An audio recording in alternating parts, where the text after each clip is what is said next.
Hello, this is Ian Williams from the Foreign Press Association. We're very pleased to have with us today Michael Kovrig, um, who's going to talk about China and the US and Canada and places. And perhaps few are better qualified to speak about China than Michael, who spent several years in the belly of the beast, an unwilling guest of the People's Republic as effectively a hostage. A hostage is a bit of an overused word now, but there's no doubt it covers Michael's case because he was being held until the Canadian government released a Chinese citizen. Uh, the rights or otherwise of that dispute might be arguable, but certainly the fact that the Chinese kidnapped Michael and his friend and put them inside until they got released it's probably against Chinese law as well, if there is such a thing, but it's certainly against international law and let's say common courtesy.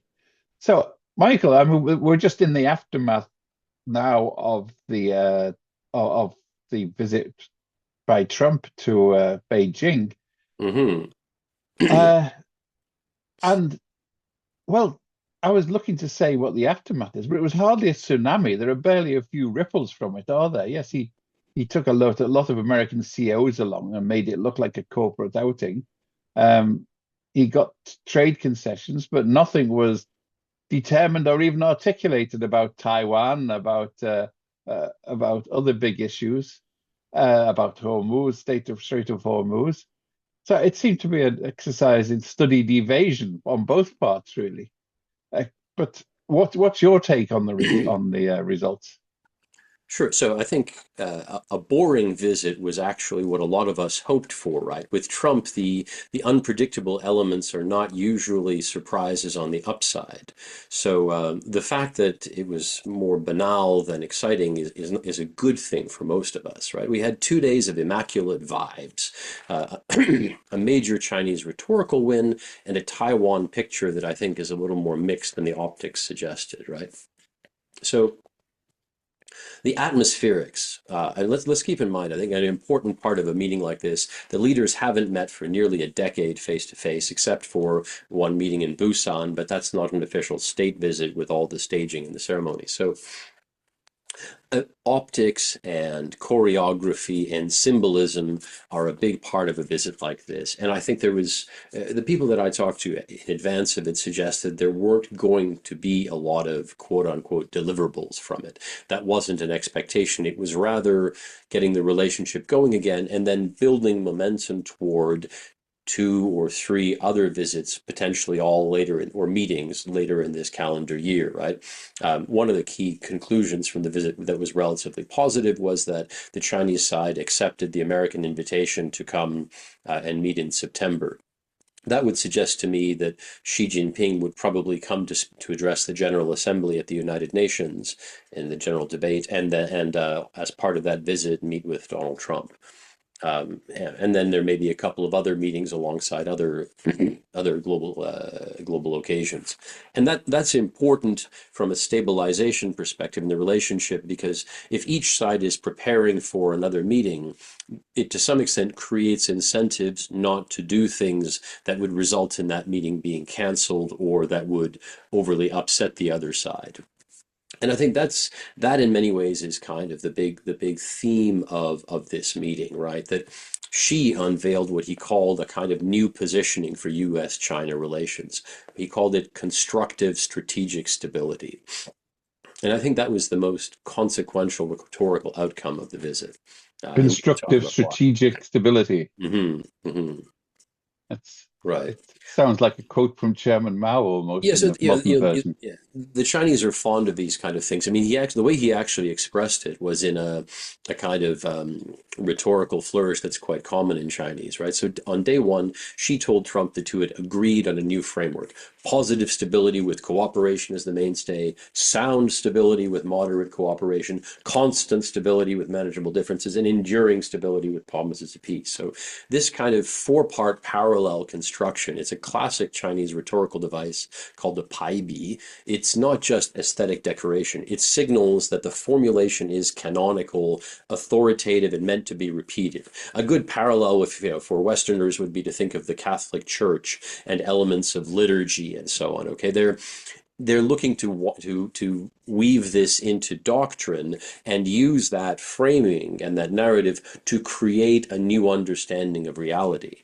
On day two, Foreign Minister Wang Yi went even further. He declared the framework a kind of political consensus between the two leaders, and he called it not merely a slogan, but a goal, and said it requires restricting each other's core interests, and said both sides, above all, should honor the commitments they've made. So that last formulation is the lock-in mechanism, right? It's designed to make any Western pushback, like chip controls, sanctions, or Taiwan arms, make it reframable in Beijing as a violation of a personally negotiated bilateral commitment But between Xi the and Trump. Chinese leadership has been experts on this, on Hmm. inventing a consensus that never actually happened. And Exactly. now So they're meeting exactly. Donald Trump, who is never listens to what the other person is saying anyway. So both of them are talking about a consensus which is not consensual at all. Right. And and a lot of these meetings, especially when you're looking at the US and China, right, who are so far apart. And let's be clear, right? The strategic rivalry between them is structural and systemic in the international system. Just like, the anarchy and other elements of international relations theory of the system. A high degree of competition is built in and is not going to change based on the personalities of the people in charge. So what this is an attempt to do is create a kind of framework of stability, which most other countries have communicated to these governments that they want, right? People understand there's going to be great power rivalry. The request from most other countries is, could you please do it in a civilized manner that doesn't involve destroying the rest of us in the process? And this is both sides trying to, I think, demonstrate they're able to be responsible adults about it. But from the Chinese perspective, it's kind of creating a box and defining the conditions within that which that rivalry can be conducted. But that means that Beijing has banked a concept that Trump doesn't realize he's agreed to. And of course, the issue is that Beijing takes silence as assent, right? So if the U.S. doesn't push back on it, then they're going to just keep, in a Leninist, repetitive way, rolling out this framework again and again, and calling it progress. And We've so seen that. it's I mean, the best example of that, of course, is the one China policy, in which their interpretation is not everybody else's, but they keep repeating it.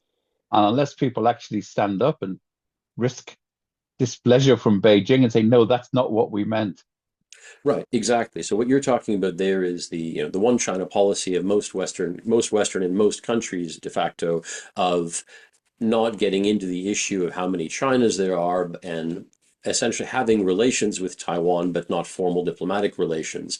Whereas the one China principle is Beijing's much more hardline formulation of acknowledging that Taiwan is part of China and is ruled by China in effect and is just a rogue province and so on. And over the last several years, they've had a lot of success in getting many countries around the world who probably weren't paying such close attention or didn't feel it mattered, getting their leaders to endorse and use the one China principle language. The last example is actually Spain's Pedro Sanchez, the prime minister who visited just a couple of weeks ago in April. The Ministry of Foreign Affairs, the Chinese readout of his visit, attributed to him an endorsement of the one China principle. Later, the Spanish kind of made a sort of soft pointing to their own foreign ministry's formal statement of one China policy, but they didn't push back in any way to get the Chinese side to change their statement. And so it's salami slicing, right? It's incremental wins like that. And so the trap here is that, going back to the Trump-Xi visit, is that now anything that the Western countries, or particularly the US, does that China doesn't like, they can now characterize as a violation of that framework, of that stability framework, right? They can say, oh, you're tightening chip controls, violates strategic stability. Sanctioning a Chinese bank for facilitating Russia's invasion of Ukraine violates strategic stability. Selling weapons to Taiwan violates strategic stability. This is what she did to Obama in 2013 with the new model of major country relations, right? The Obama administration never accepted that framing, but it forced them to expend energy constantly sort of rejecting it and refuting it. It puts the other side on a kind of diplomatic back foot. It's a sort of relentless war of diplomatic attrition, Exactly. restating your position. and ignoring the kickback, which Exactly. I've And I can tell noticed you, for decades in China. exactly. And I have hundreds, if not thousands of hours of personal lived experience with that approach. Okay, well, my sympathy. I have to say, by the way, They are masters at that. I have to. I'll just put in a personal tribute here. I've been very impressed with the fact that your ordeal has not led to it could have led to a sort of visceral personal dislike for China, but you've managed to stay a Sinophile, is that the phrase, without supporting the PRC. Yeah, I mean, I It think takes an effort. Yeah, yeah, I think that's right. I've occasionally had people ask me, so, do you get sort of somehow upset when you see Chinese people and stuff? I would say, well, gee, I sure hope not, because there are an awful lot of them all around the world. Yeah, No, I think it's critical, and which is why I generally refer to the Chinese Communist Party or the PRC or the party state rather than the nation of mm, China. And I think it's critically important to make that differentiation. I have nothing against the 1.4 billion people in China or people of just as of well. I any think you're on a loser if Chinese you pick background. that Yeah, fight, like you right. said. Exactly. You don't want to get on their bad side. No, I mean it's absolutely an issue with the government and with specific actors within that government. The government, even the government itself, is vast. But no, the central challenge in dealing with China today, from a political and diplomatic perspective, is the party state. It is the agenda of the Chinese Communist Party, much of which is frankly not in the interests of the people of China. It's in the interests of the elites of the Central Committee and the Politburo, maybe, and of Xi Jinping, but not necessarily the average Chinese person. If anything, their rights are being trampled and their energies are being channeled by this vast state system into a project of national greatness that guarantees the regime security of that Communist Party. And that is the key driver and the key actor between all these foreign policies. I mean, you could also argue that certainly not everything Donald Trump does is in the interests of every American citizen, right? No, say it ain't so. But let's return to that point Mm. because it's always been intriguing for why are these otherwise fairly pragmatic. The Chinese have been pragmatic. They fudge, they do deals, they look for advantages.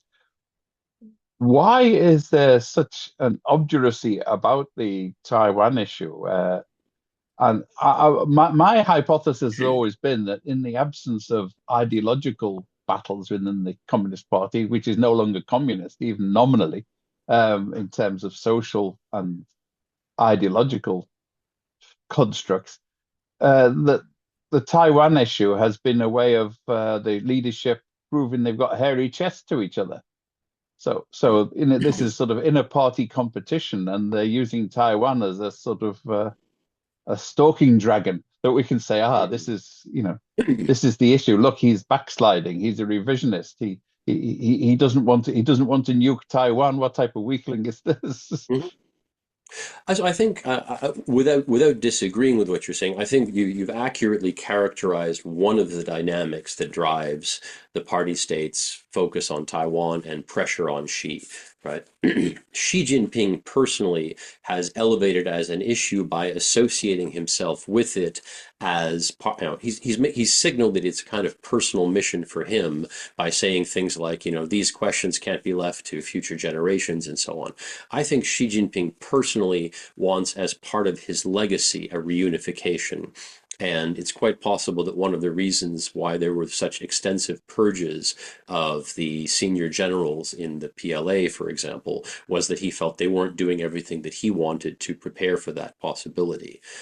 So it is definitely a personal political dynamic between different actors within the system, but there's more to it than that. I mean, it's also that strategically, controlling Taiwan from a military strategic perspective breaks the first island chain and enables China to really have a blue water navy and greater force projection. China sees the three island chains, certainly the first and the second ones, as constrainment infrastructure, holding it in and keeping it from dominating the Like West. the old Russian drive for a warm water poet. one water Precisely. port in whichever Yes, direction they were yes, going. exactly.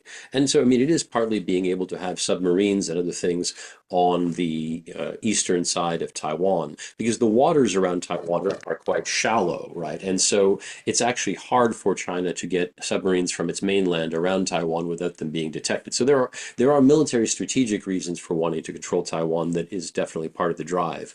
But I do think the primordial drive, and here I would somewhat disagree with you about your characterization of the Communist Party, particularly for the last 10, 15 years. They are very much a communist party. Now, not necessarily communism the way Western socialists would characterize it, but as they would say to that, we are the Communist Party and we will decide what communism means.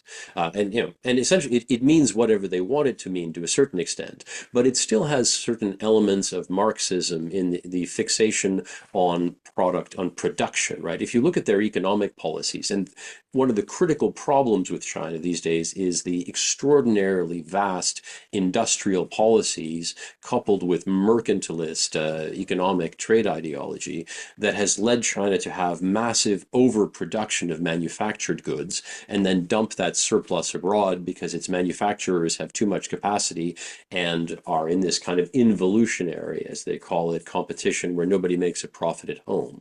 And that is what is causing a second China shock to the world economy. That partly goes back to a Marxist notion that those who control the means of production have the power. So there are strands of ideology. And then there's also the Leninist elements, which are still very deeply woven into the Yes, party. very much. And I would clarify, it's not necessarily pure ideology in the sense of a story, although there's an element of that. It's ideology as a thought-terminating cliche and as a tool to structure control. So it's a political tool. And Taiwan fits into that ideology because part of the party's myth-making goes back to the war against the Kuomintang, right, for China. And it's that one last unresolved part of the Civil War that the Chinese Communist Party wants as part of its claim to be the legitimate rulers of all of China. And that's very much woven into the party's mythology and into their own legitimacy publicly. One of the test cases I used to put to my cellmates, I had several of them over the years while I was there, and also would often talk with before with Chinese scholars and intellectuals and diplomats and so on, was how they viewed Taiwan. And so many of them essentially, had this view that, look, from every Chinese person has burning in their heart this yearning need to reclaim Taiwan as part of the motherland. And it's fairly clear this is due to indoctrination throughout the education and media system, right? The party has created that belief, but now its own legitimacy, particularly as China's economy gets into worse and worse shape, its legitimacy rests on being able to demonstrate that it can achieve goals that it has said are important. But looking at it diplomatically, Deng Xiaoping, who was the uber pragmatist, he actually came up with the two China policy for Hong Kong, which was, it was a big concession for China, but it was a workable concession. It delivered the results, and now it's been ripped up, which really sets back any move for voluntary reunification with Taiwan, because any average Taiwanese who's not in the KMT is going to say, "Hey, look what happened to the Hong Kongers." Absolutely. And I mean, that again, one of the things I often want to get across to people, if you want to understand the Communist Party and the state it controls, it's not necessarily that the individuals in it are any more kind of fanatical or malign or evil than any other person around the world, right? Look what happened with the Nazis in Germany or with Russians under Putin or so on. They're all locked into a system that has certain systemic drives and imperatives and its own internal competitive logic. And that logic often drives it to, because it is so secretive and paranoid and needs enemies to struggle against as a Leninist system, that it could have been much more nuanced in dealing with Hong Kong. And if it were really playing a long game, it would have actually made Hong Kong the test case to show to the Taiwanese, look, you can rejoin the PRC. You can join, or the rejoin. They were never part of it, right? You can be subsumed by the PRC and still have all the good life in Hong Kong. Everything will be fine. If they and there were people in the system who were arguing, in fact, that Xi's approach to Hong Kong was way too heavy-handed and ultimately counterproductive for that longer goal, right? I mean, there was no real risk of Hong Kong ever actually attaining true democracy or independence, right? They wanted some greater degree of localist home rule and a greater say in choosing their chief executive. The things they wanted were modest. There's no reason why the Communist Party couldn't have permitted them and still maintained its basic control of things. But it had to overcrank and crack down so heavily that it showed very clearly to Taiwan that if they ever gain control over Taiwan, it's going to be an appalling situation for the people of Taiwan. And that's the tragic reality. Maybe we can jump to another struggle for autonomy. Canada struggling for autonomy from the United States. Uh-huh. I mean, you criticized Prime Minister Carney for let's say being less than fervent in standing up to China about issues, just like the British didn't raise Jimmy Lai when he was when the issue came up. But Carney is you think has been too accommodating. And I'm looking in geopolitical terms. If you're faced with China across the Pacific and America on your border, then obviously you're going to be stroking the dragon just as a reserve. It doesn't necessarily mean you're declaring fealty to the Middle Kingdom, but it's a useful card to have in your pack when you're playing with the big guy downstairs. Well, I mean, I would say that's the superficial assumption, right? But that presupposes that it's possible to turn China into a card in your pack. And the part of my argument rests on the fact that that's not going to work, right? And to be clear, so the issue is probably that the Mark Carney visit to China, and for some context, right? Canada and China relations were in a deep freeze for about 8 years. It had actually already been trending downward from about 2017 onward. But then when Canada arrested Meng Wanzhou on a U.S. extradition warrant, and then I and Michael Spavor were taken hostage in an effort to blackmail the Canadian government to release her, that really just sent relations into their lowest point in history, from which they've been very slowly recovering. The Chinese side took the change of prime ministers as an opportunity to try to reset relations, essentially repeating a playbook that they used in Australia when Anthony Albanese and the Labour government took power there. It's basically lets the Chinese say, well, our dispute was with the other guy, so let's see what we can do with you. Never mind that most of the people in the government are not dramatically different on the Canadian side, right? But so the issue with I think with Canada's approach to China is that the Carney visit was a kind of precedent that softened the ground for what Trump just did, right? I'm actually more critical of, let's say, Spain's Pedro Sanchez or Britain's Keir Starmer in terms of how they handled their own China visits. But Carney's was the most consequential of what I've written about in Foreign Affairs and elsewhere. This kind of wave of visits to China sparked partly by uncertainty under the Trump administration, right? And Carney's was also the most contradictory. In Davos, a week after his visit there, right, he gave this inspiring speech about middle powers needing to act together. In Beijing, he did the opposite. His delegation leaned into the Communist Party's stagecraft more than most. He smiled a lot, seemed very friendly, and talked of partnership, how much their partnership would set them up well for a new world order, and then rejected any megaphone diplomacy about any sort of criticism of China's human rights violations or aggression or other use of coercion, right? So that's a steep price of entry to get an audience with Xi Jinping. Carney paid it willingly. What did Canada get? Tariff relief on canola, peas, and lobsters. What did it give? Cut the tariff on electric vehicles from 100% to about 6%, which fractured North American alignment on Chinese state-subsidized cars, and that risks then chaining Canada to that distorted mercantilist industrial model we were just talking about. It And reminds me of I was thinking of it. One of my most memorable memories of Liz Truss was her triumphantly crowing about getting concessions on pork exports to China after Brexit. And I thought that was, whenever I think of somebody who's been completely fatuous and, Right, and right. not appreciate, that's the thing I get. So this is uh, this is Carney's equivalent to pork futures, you would say.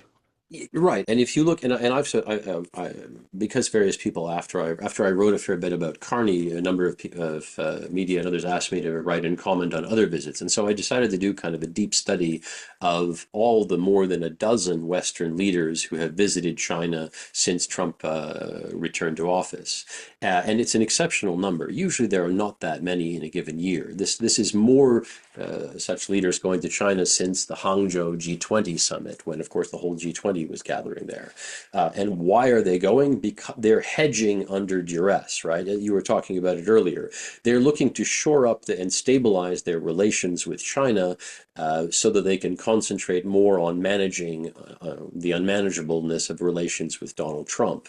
And that is totally understandable on an individual country basis. But the problem is what it does in aggregate. It feeds a Chinese narrative that now China is central and the powerful state that everyone has to come to and that everyone has to cooperate with on Xi Jinping's terms. So it weakens everyone else's bargaining position when they come like these individual supplicants in a row to But if talk they to were to China. get together and form what looked like an anti-China bloc, that will have risks in its own. You know, the logical thing is for the Europeans and the non-American Western alliance to get together and say, look, let's coordinate our approach to Beijing. That But would that be has its immensely own logical. dangers just on perception, doesn't it? I think I think the dangers of actual coordination, and you've spent years at the UN, Ian. I don't think we're in a world where we're at grave risk of an excessive amount of coordination at this point. That's a that's a real edge case. Okay, and there's too much international cooperation. What are we going to do? Right? The reality is that though even the European Union is so internally divided, its policies with China are weak.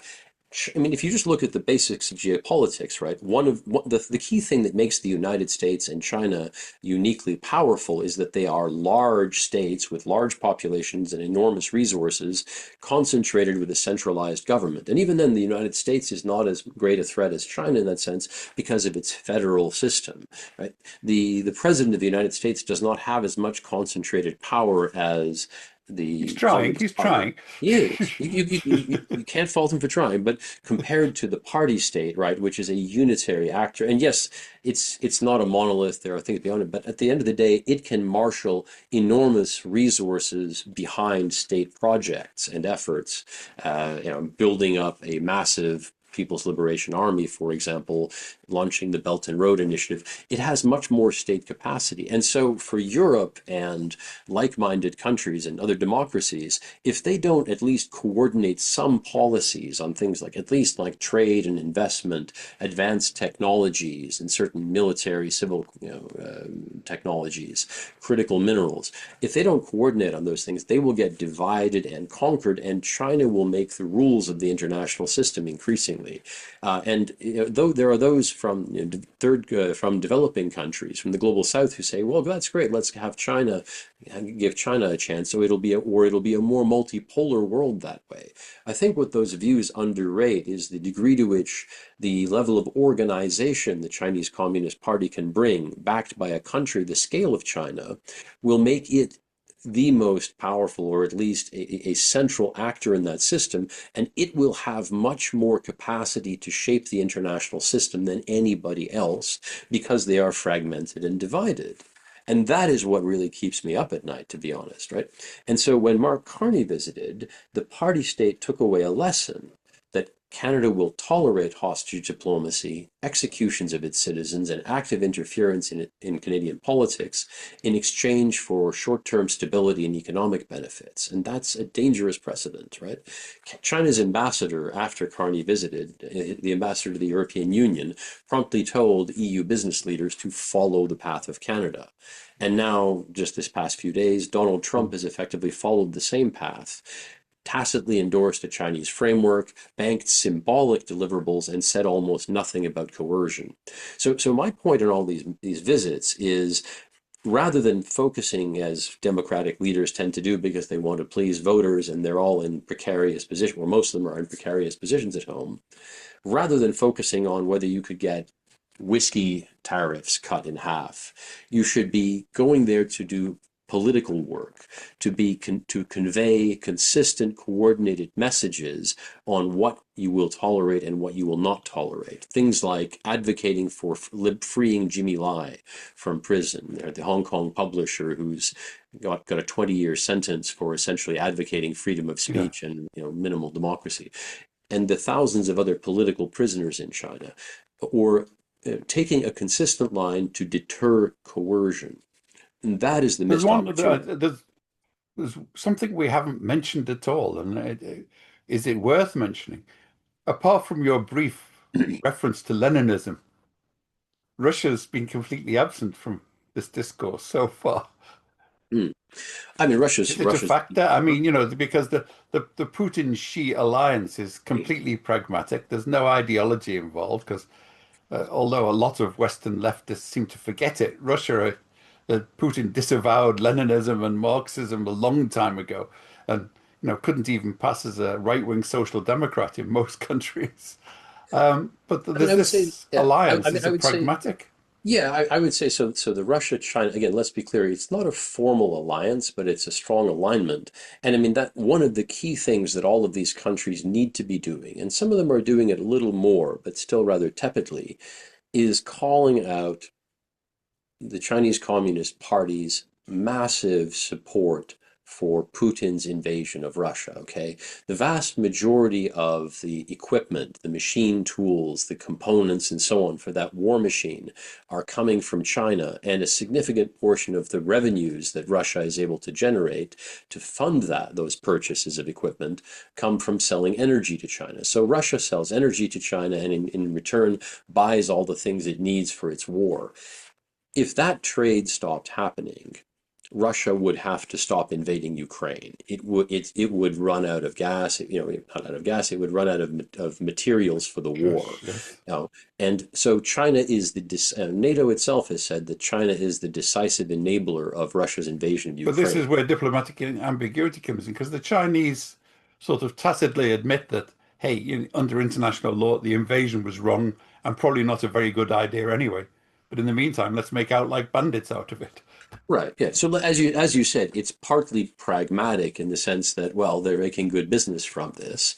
But secondly, anything that weakens and divides and preoccupies Europe in particular, and then also the United States, they're happy with, because then they can make hay while the sun shines and expand their influence and dominance in East Asia, while the West is preoccupied with the crocodile closest to the canoe. But additionally, there is, I think, there seems to be a strong personal relationship between Xi and Putin. They've met 40 times at least, so they have really built some of a bond. And I think what they do share from an ideological stance, and has been made clear, is a deep antipathy to the West and to democracy and human rights and liberal values. And basically all of the thing, and essentially a hostility to what gets called the liberal international order, right?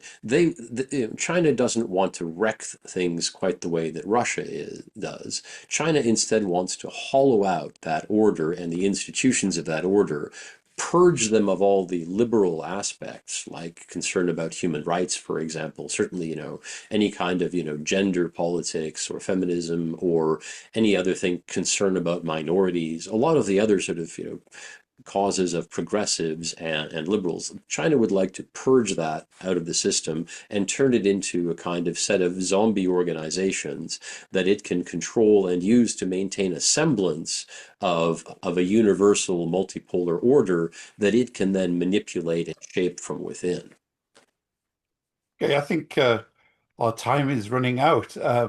This is Ian Williams, the president of the Foreign Press Association. I've been speaking to Michael Kovrig, a retired hostage and a practiced observer and commenter on China relations and international affairs generally. I think this has been a an interesting conversation, especially trying to work out who all the different factors are and whether they're playing for real or they're just kidding, and the rhetoric versus the reality. So I look forward to hearing more from you, Michael, and let's get you back in soon. Hopefully not to discuss the start of World War III or whatever. I hope you can get me back in before that starts. There are those who would argue we are already in the foothills of World War III, and I think one comforting thing one can take from the Trump-Xi meeting this past week is that it looks like at least both sides are serious about wanting to avoid a major conflict between China and the United States, and that at least we can all try to get behind. If we can have that strategic competition continue, but within a more stable framework where it's clear that there are some guardrails, that at least would buy the world a little bit of necessary stability. Amen. Thank you, Michael. Thank you, Ian.